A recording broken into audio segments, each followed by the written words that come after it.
How to start your own Substack newsletters. Substack is a rapidly growing method of publishing email newsletters. If you want to set one up for yourself, we take you through the process step by step. Substack is an email blogging platform that allows you to create a blog entries and send them via email to an established mailing list. I recently set up my own Substack newsletters, so I shall take you through the steps.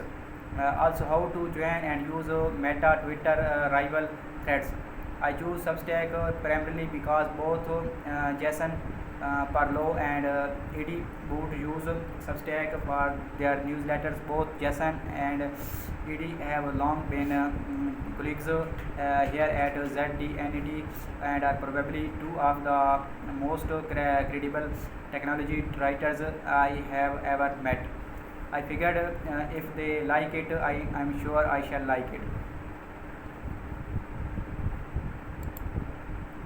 How to get started with Substack. Before I dive further into the process of setting up your own Substack, I recommend you look at those of Jason and Edie to get a feel for what a Substack newsletter looks like. And while you are at it, you might as well take a look at mine too. After hours with Jason Parlow, Eddie Boots read me advanced geekery with David Witz. I did little of my own due diligence, and I liked what I found. Newsletters on Substack are not populated with ads. Substack does not seem to do any kind of spammy harassment, while a lot of Substack users do charge for their content. If you want to set up a newsletter and not charge your readers, you can do so. Substack is also free to use. If you do charge for your newsletter, the company takes a 10% cut.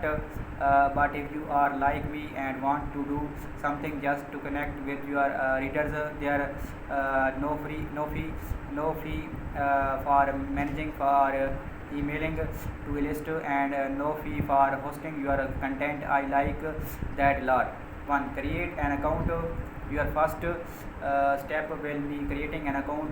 Point your browser to substack.com and click on the start writing button.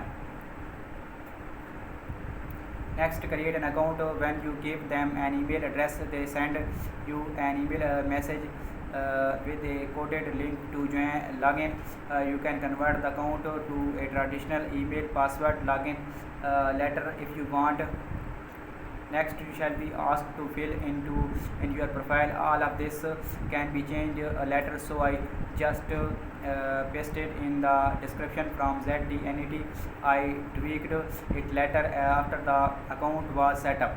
After that, you shall be asked to give your application a name. Once again, I just gave it my name. I eventually changed it to Advanced Geekery, which is the same name I use for my YouTube channel because branding. Second, customize your newsletter. You can go to relatively considerable lengths to customize the look and feel of your Substack account and newsletter. I just wanted something simple, so customization was very straightforward.